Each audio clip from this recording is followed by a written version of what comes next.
Assalamualaikum warahmatullahi wabarakatuh. Jumpa lagi dengan saya Iksan di siang hari ini ya. Ditemani dengan saudara saya Sujono Said. Selamat datang, Bro. Ya, selamat datang di podcast saya. Ya. Bagaimana kabarnya? Alhamdulillah sehat ya. Di siang hari ini kita hanya cerita-cerita santai saja ya. Tidak terlalu serius. Ya, bukan serius karena saya juga orangnya lebih suka Oke, yang santai ya. Jadi kami ini temanan sudah lama. Ya. Dan hari ini tanggal berapa hari ini? Tanggal berapa ya? Saya juga lupa. 30 ya? Hah? 30 ya? Oh ya, 30 betul, 30. Oh, iya, benar. 30 Desember 2022 merupakan pertama kali. Iya. Nice. Pertama kali bertemu hari ini. Sudah lama kenalnya, udah berapa tahun kenal? Sudah Iya. lama banget ya.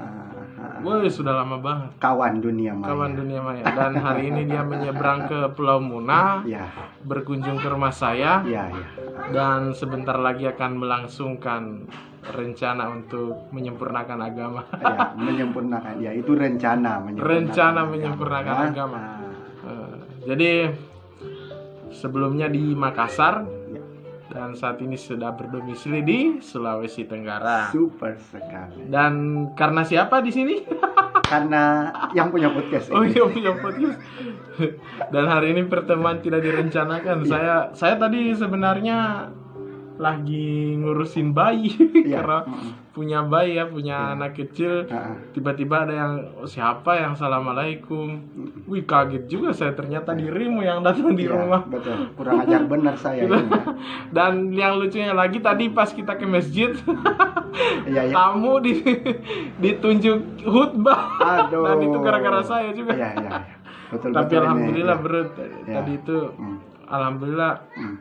menunjukkan kalau tunanetra itu berarti tidak ada, apabila diminta sesuatu tidak ada kata tidak untuk tunanetra. Iya. Selalu iya. Tidak ada kata tidak untuk tunanetra. Contohnya Selalu iya. iya, contohnya tadi itu kan.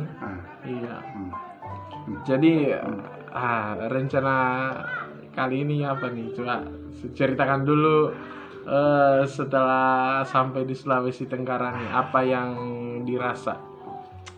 Rencana kali ini di Sulawesi Tenggara ya berbisnis. Nah, cerita dulu. Iya. Cerita setelah berada di Sulawesi Tenggara. Setelah berada di Sulawesi Tenggara ya mengajar, ya itu aja. Biar perasaannya gimana? Oh iya, ini yang saya mau cerita Itu kepada maksudnya. pengunjung netralitas Ihsan ya.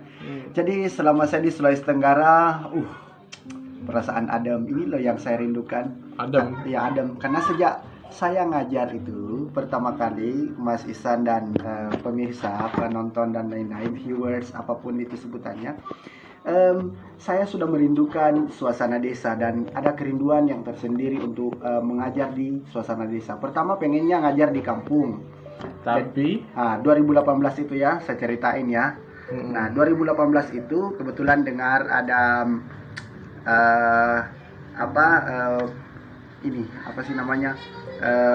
SLB dibangun di kampung. Nah, mencoba untuk mengurus itu. Nah, ternyata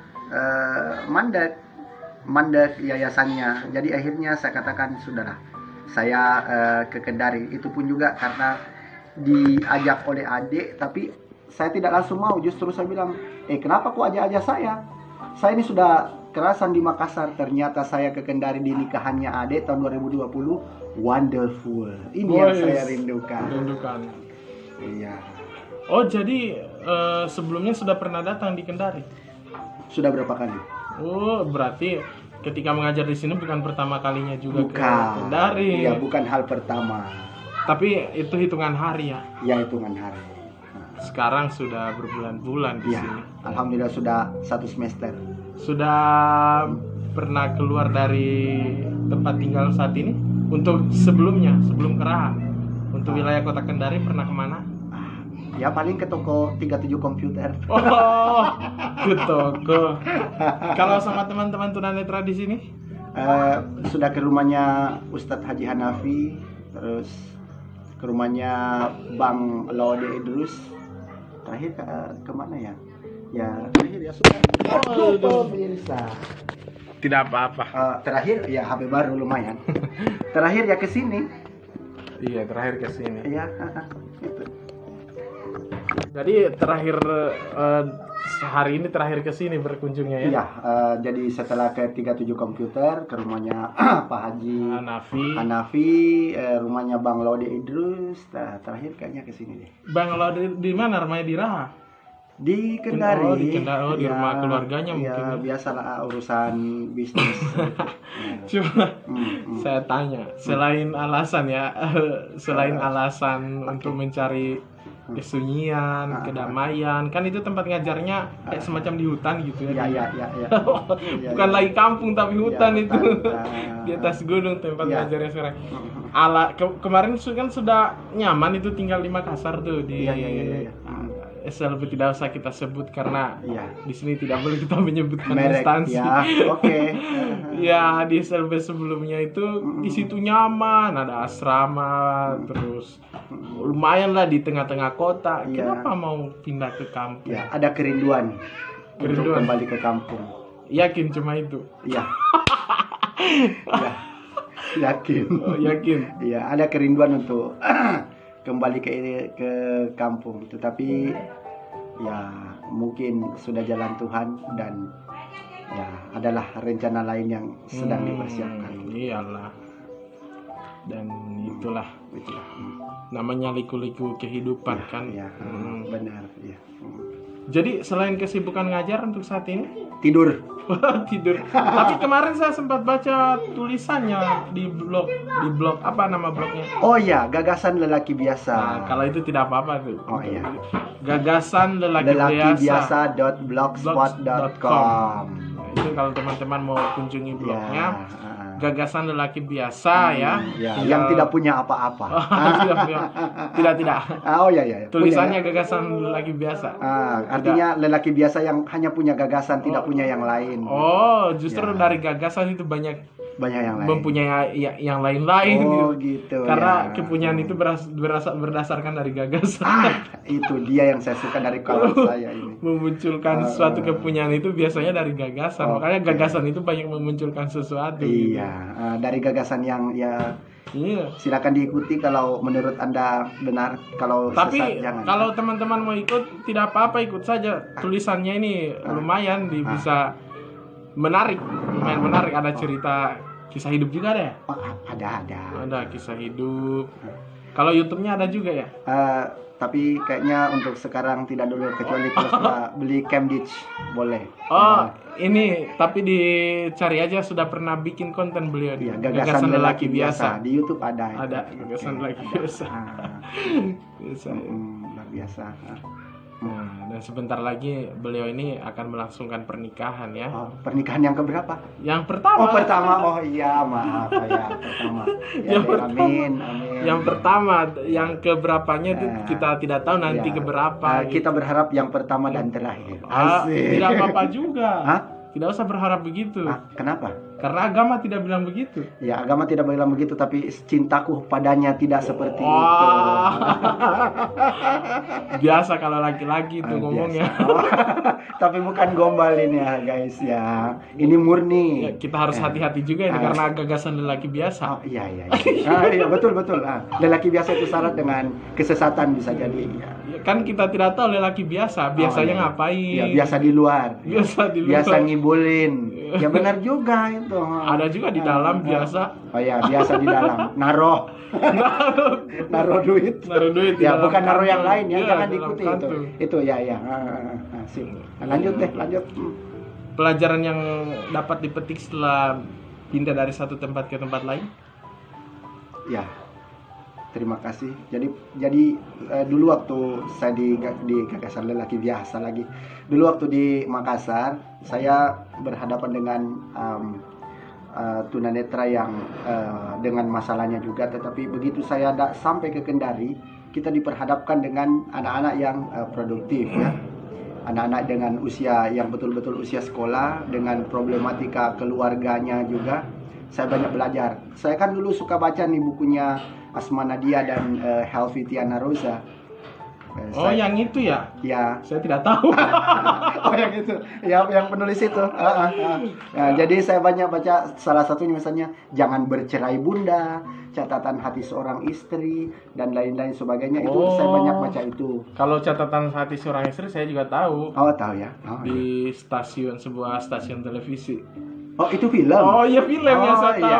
Saya kan cuma baca bukunya, Pak. Oh, saya juga filmnya. Iya, jadi di buku Jangan Bercerai Bunda itu banyak sekali problematika anak yang diabaikan sama orang tuanya sehingga tumbuh kembangnya baik secara psikologik maupun secara fisik itu kurang. Banyak yang kena stunting, banyak yang kena busung lapar dan lain-lain sebagainya. Dan ketika saya mengajar di Kusuma Bangsa, saya banyak belajar apa, bahwa ternyata banyak anak orang tua yang dengan anak disabilitas care dengan anaknya, tapi tidak juga sedikit orang tua yang disabilitas yang abai dengan anaknya.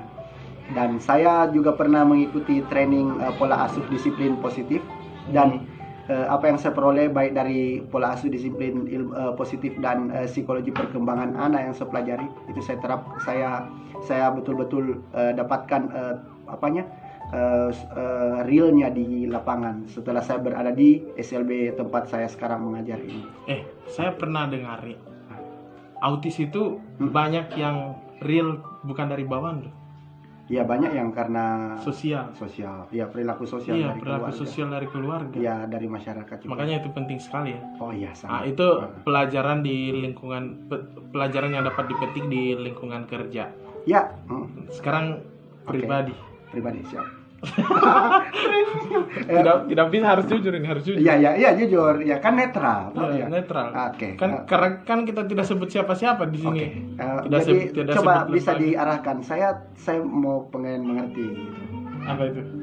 Pelajaran pribadi yang dimaksud yang bagaimana misal? Iya, perasaan, kenyamanan. Kalau tadi itu kan soal pengetahuan. Oke. Perasaan, kenyamanan. Oh iya, dari secara pribadi jujur dari segi lingkungan kerja. Maksudnya lingkungan sebelumnya dapat memberikan pelajaran apa?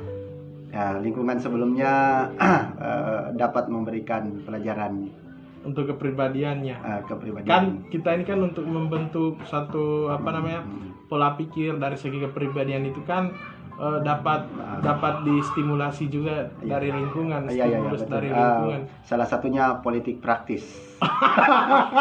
Gila. Belajar politik praktis ya, karena itu decision makernya yang ngajarin tuh. Jadi ketika kita jadi korban politik. Itu kayaknya umum itu semua orang. Ya. Oh gitu ya. Bisa mengatakan itu karena rata-rata dari satu tempat ke tempat yang lain itu pasti ya itulah tidak pernah lepas dari. Tapi bukan karena saya jadi korban politik praktis. Oh, kirain korban tadi. Bukan. Walaupun saya korban tapi tidak akan pelaku. Ya, tidak.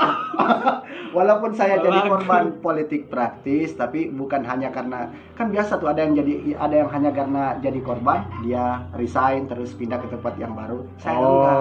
Memang sudah seperti itu. Justru saya menggali jawaban yang tadi itu.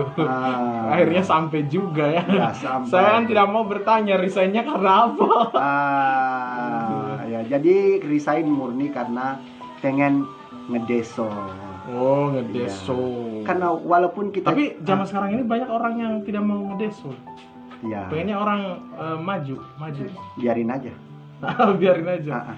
Saya kan pengen. Coba saya tanya lagi, menurutmu kemajuan seseorang itu menurutmu saat ini, kan kamu kan dari kota ke desa, pengen cari suasana desa. Iya. Sementara kebanyakan orang bilang katanya kalau misalnya kita tinggal di kota itu kita dapat mendapatkan suatu kemajuan, maksudnya serba di kota itu serba lebih gampang, lebih mudah didapatkan. Itu dulu. Menurutmu kalau untuk merubah pandangan itu zaman sekarang ini? Begini, kan semua itu kamu pelakunya dari kota ke desa. Pelaku, ya, oke. Ya itu kenapa saya pelaku dari kota ke desa? Karena dulu apa yang saya impikan itu, saya pindah ke kota, saya ingin cari kehidupan yang lebih baik. begitu kehidupan yang lebih baik menurut ukuran saya itu saya dapat, ya makanya saya rindu pulang ke desa. Dan walaupun tidak pulang betul, tapi adalah obat rindu gitu. Cari kenyamanan. Cari kenyamanan. Menurutmu segi kenyamanan itu dari segi apa menurutmu? Ketika lingkungan ya banyak suara jangkriknya, ketika lingkungan banyak suara-suara alamnya, ketika warganya tiap hari kita say hi, hey mau kemana, hey singgah. Oh, artinya dari interaksi sosial. Interaksi sosial. Memang culture alam, alam gitu. Tapi yakinlah orang-orang yang saat ini hidup di kota pasti ingin berada di lingkungan seperti itu. Iya dong. Sekarang ya. Yang di desa juga pengen ke kota. Jalan-jalan. Tapi kebanyakan orang yang biasa di desa itu tidak betah di kota loh. Kebanyakan orang yang saya jumpai yang biasa di desa iya, utamanya di kota. Utamanya mohon maaf yang justru kalau orang kota ke desa itu betah di desa karena tuntutan pekerjaan, akhirnya mereka kembali lagi ke kota. Iya, tuntutan pekerjaan akhirnya mereka kembali lagi ke kota. Dari kota ke desa. Oke, baik. Tapi dari segi kemajuan tadi misalnya kayak kan katanya kalau orang tinggal di kota lebih maju. Iya. Yang seperti yang saya tanyakan tadi, itu bagaimana itu pendapat Anda?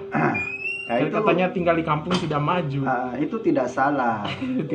Itu tidak salah. Ya menurutmu salah. Tapi kenapa orang yang salah kalau tidak berusaha untuk maju dengan cara apapun? Kalau di desa berusaha maju dengan apa? Ya dengan cara ya ke kota, jalan-jalan, begitu. Ya kan berarti tidak di desa terus. Ya tidak di desa terus, ya ke kota juga. Ya yang di kota juga kalau mau maju ya sekali-sekali ke desa juga. Biar tidak kolot juga gitu. Oh berarti artinya ini ya maksudnya harus ada sirkulasi. Iya, sirkulasi. Penyeimbangan.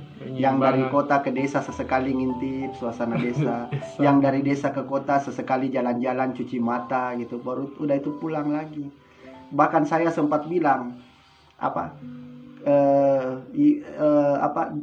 cari uang di kota, bersenang-senang di desa. Di desa. Ya, tapi Anda ke desa? Anda ke desa? Ya, Kendari kan bukan desa beneran. Tapi tempatnya desa. Oh iya, ya kan tempatnya doang yang desa. Oh. Sesekali saya kan turun ke kota tuh, ke mana tadi? 37 komputer. Lumayan, jalan-jalan buat cuci telinga dengan suara-suara yang merdu. Berarti maksudnya saya bisa mengambil kesimpulan pengen tempat yang nyaman, yang sepi. Sekalipun itu di kota tapi pengen tempat seperti itu. Ya, pengen tempat yang seperti itu. Walaupun saya tahu bahwa di kota itu sebenarnya sulit, kecuali di Kendari bisa didapat. Oke, sip. Kesimpulan nih terakhir. Kesimpulan terakhir, siapa tahu ada motivasi. Udahlah, rajin-rajin belajar. Itu saja. Itu aja. Oke, rajin. Terakhir. Terakhir. Jangan lupa kunjungi blog saya. Gagasan lelaki biasa.blogspot.com.